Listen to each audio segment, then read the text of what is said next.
So we're going to be wrapping up Africa Month as well. So very, very good conversation to indulge in this morning. So our guest is Davin Phillips, who is a media strategist and partner at Celebrity Services Africa. And he believes that when it comes to brand relevance in Africa, culture should take priority over clicks. Now, Davin is here. Good morning. Good morning. How are you? Good. I always see you at events because it's always such a busy vibe there. And I always look forward to engaging with you. And finally, we are having this conversation. Indeed. Thank you so much for having me on air. Thank you for being part of Out and About this morning. I want to start right here, though. In your talk, culture over clicks, what does that phrase mean if you were to elaborate a bit on it? Yeah, I mean, I think it starts with just being authentic. I think sometimes we get so conditioned in society that success is based on how many likes and engagement you might get on a post. And culture is, you got to be sincere. You got to show up. You got to be consistent in it. And you got to, you really got to show up. You can't come across as superficial. I think people see that, they see through the disingenuousness of it. Yeah, and also just in that space, it's just a fast-paced space where people feel the need to you really got to swim before you sink. And maybe then the misconception is how you go about it. And consistency, honestly, is not one that you see happening a lot, especially on the digital space, because, there's this belief that it has to happen now. I mean, I'm doing everything right. Gratification. Yeah. Need it now. I want it now. It needs to happen right now. Yeah. The video is good. The content is good. Totally. I'm seeing with certain people, it must be happening. So one thing that I think we really need to think about is consistency, and who are you really in that space? I'd like to I guess where it comes in, everyone hears a catchphrase of influencers. And the reality of this is, I think a lot of the time influencers are really treated as a digital reach. Yeah. The difference is if you're a culture influencer and you're someone that's trying to master your craft in music, film, fashion, food, whatever the discipline may be, the reality is that social media is a byproduct of what you're doing and you're mastering your craft. So if you want to really show up in culture and you want to be in music, you got to be consistent in it. You got to own it and you got to do it. It can't be from a superficial level. And that's unfortunate. That's why I say over clicks. I think what is success is, how many likes, what is the reach of impressions, but that doesn't move the needle on culture. Culture is how many people show up and how many people you impact. You've worked with big names locally and internationally. According to you, especially now in the digital era, what kind of stories is Africa looking for, or what kind of story resonates with Africa? I think it really, beyond Africa, when you say story, I think any story's got to have purpose. The interesting thing, what we love about Africa, and as we know as Africans, is that we have a lot of deep, rich stories. And I think for the first time in ourselves as African, we're celebrating ourselves in music, film, and fashion. We no longer aspire to the West. We're starting to realize that the West or Europe or other foreign markets are actually looking to us for inspiration. So I think where it really comes down to, is know why you exist, and, don't just try to sell something, but really, as I say, it starts with the story of what you're trying to say and who you're trying to connect with and what's the impact you're trying to achieve. I mean, now it's data analytics. Before you can even go anywhere, it's how many demographic, and it's very quick. Like you get that information at a snap like this. How can brands then leverage that, which is data-driven marketing, as well as the heart and the soul of what is out there in terms of the clients that they're trying to reach? Still have the human and the persona that makes all these people real, apart from all these numbers and specifications. The reality is data keeps us honest, but it doesn't distill the human element. So I think data is great in the sense is that And I'll use a simple analogy. You got to sometimes listen to your audience. Otherwise, it's like going to a party and a DJ is playing the music they want to play to versus actually building you up and feeling the rhythm. So the data, it gives us insights and opportunity to really listen to our target audience, to develop a storyboard. But again, it comes down to the empathetic root of, creating a storyboard per your last question, in being able to recruit a brand or an audience that, the target audience sees themselves in it. If that makes sense. Yeah, absolutely. Data. I mean, data is a great friend. I mean, I'm a creative, and I must be honest. Data keeps me honest. I think what the reality is what I do with the data when I listen to it, and then how I'm able to write a body of work that inspires people to want to participate in it. So then, this conversation brings us to this moment. Views will always be views. It'll always be how many views and who's viewing. It's always the first point of departure. So how can brands still make sure that they, whether it's a corporate or individual or it's an influencer or it's a business, how do brands still achieve that and without compromising their integrity? I know I've kind of alluded to that at the beginning, but, for the sake of this conversation, what will be a good balance according to you? I mean, you got to start off again. If you're starting to do it, it really depends. If you're doing it from a commercial product, obviously it's about selling products and trying to get it in front of a target consumer. I think if you are a human brand, I as a musician or an artist, I think you got to come back to your craft and what is the reason why you're doing what it is and what is your discernment and reflection of that. If I look at a brand, I think the reality of this is, as society and us as consumers at large, we want to feel part of something. I think with the migration of traditional media, we want to feel like we're part of something. So if I'm going to actually participate with your brand or engage with it, it's going to make me feel a certain way, that I resonate and I want to go for it. And of course, I'm not talking about household goods where, I'm talking about more something that I'm going to go after it, go get in my car to go actually acquire it, or I want to wear it because it makes me feel a certain way about myself. All right. And, you have been behind big brands, as I said, and you've worked with South African, I didn't want to use the word celebrity, but I'm going to use celebrities. And when someone comes to you and say, Davin, I would like you to turn me into so-and-so, what do you say?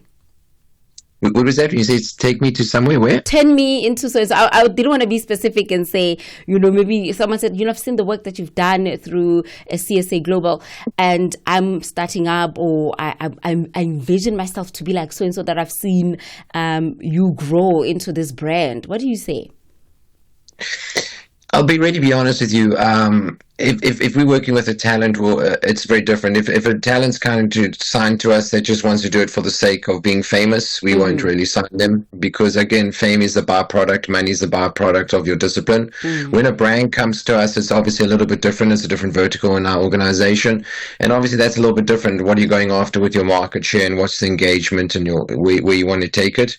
But often is yes, I mean, I have an amazing team around me, and we both are, and my whole team, we're all still students and learning as we go along. At the same time, we're very passionate about what we do.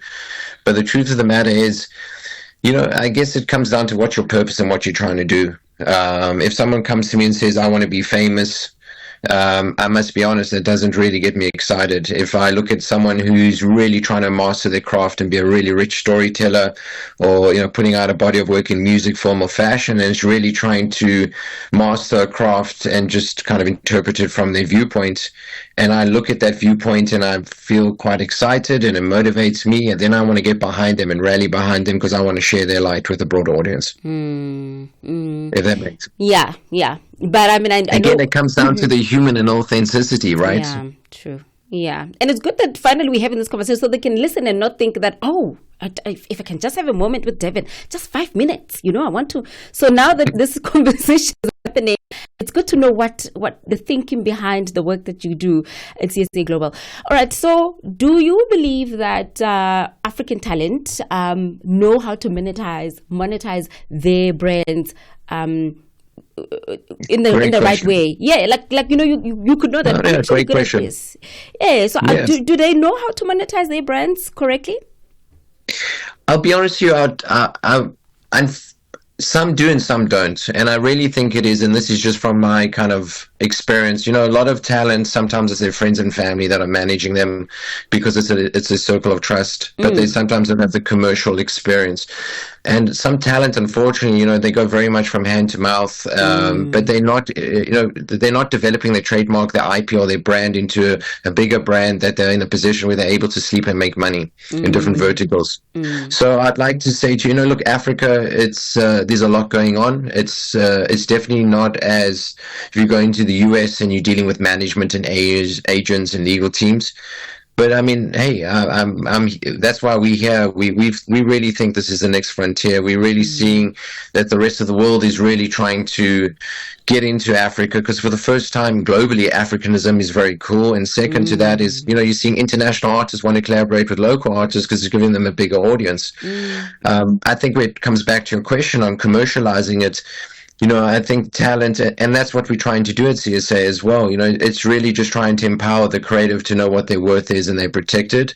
But it comes down to knowing what your IP and your trademark is and knowing how to commercialize it.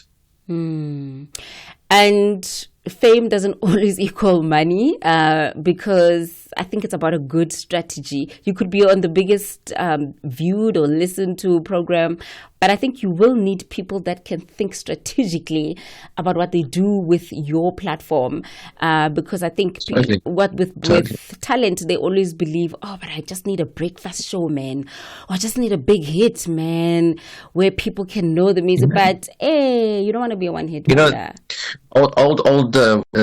It takes 10 years to have 5 minutes in Hollywood. And the truth of the matter is, a lot of the time people see the artist, but don't see the struggle. They might have been sleeping on the couch, what they had to do to get to where they are. Again, it's believing in your craft and just, being passionate and obsessive.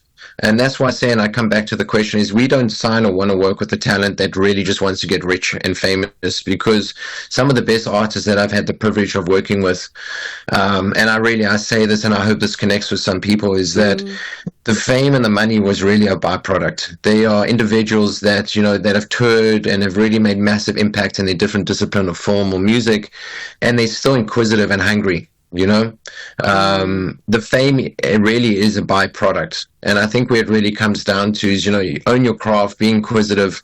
The minute you start being inquisitive, the minute your creativity stops flowing. And that's what I've just realized in my own journey in itself. But, that's why I say, if you want to be famous, that's great. But, that's not going to, you achieve it in what? It's not, and also that's when you have one-hit wonders, or there's not sincerity. And I think, as audience and as consumers of content, I think we can see through the BS meter, you know what I mean? You can see if someone's being authentic and they have a vibe about them. Sometimes we connect, we listen to a body of work, and makes us feel a certain way about ourselves. We want to see ourselves in it. And that's how you connect. You got to be authentic and sincere. Thank you so much for sparing a few minutes of your time this morning. Thank you so much. Just general, should people be doing podcasts? There's so many podcasts. I'm like, it just feels like it's the next best thing to do. Should we? It's like, oh my word. 100%. Everybody should be doing podcasts.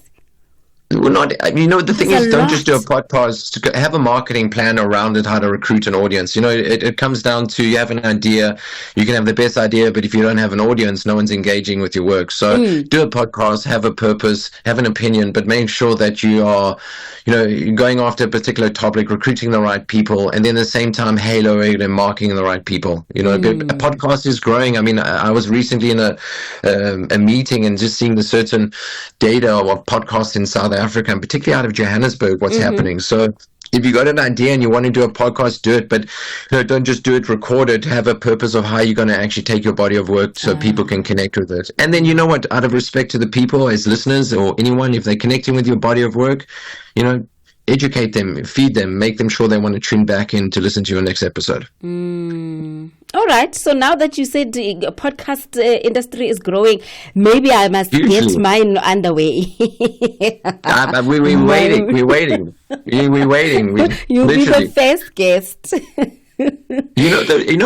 Often I say, and it's a funny thing is, sometimes we engage in media and we forget the function. So, a podcast is, I listen to it because I want to engage it in my time. We normally would go out to print media and would buy it because they used to be the body how you'll find out what's happening. But with smartphones, news comes to us. We're in the age of information.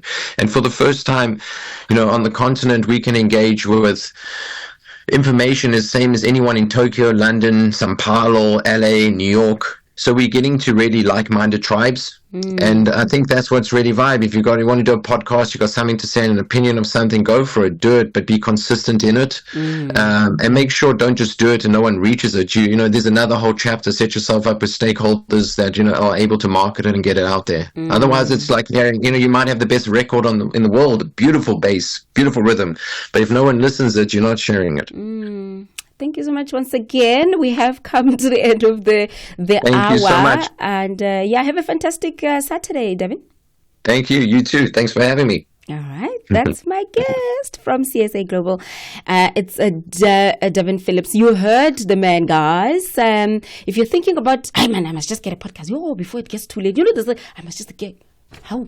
Don't just think about, I must just get the podcast. Give me the mic. Give me the lights. How? It's a whole thing. For who? How are you going to market? Consistency, resources. It's a whole thing. But nonetheless, for those that are doing it, kudos to you. And that's how we wrap up that conversation regarding branding and marketing. It's Davin Phillips, a media strategist and partner at Celebrity Services Africa. And now we're going to the news because why? It's 11 o'clock. SABC News.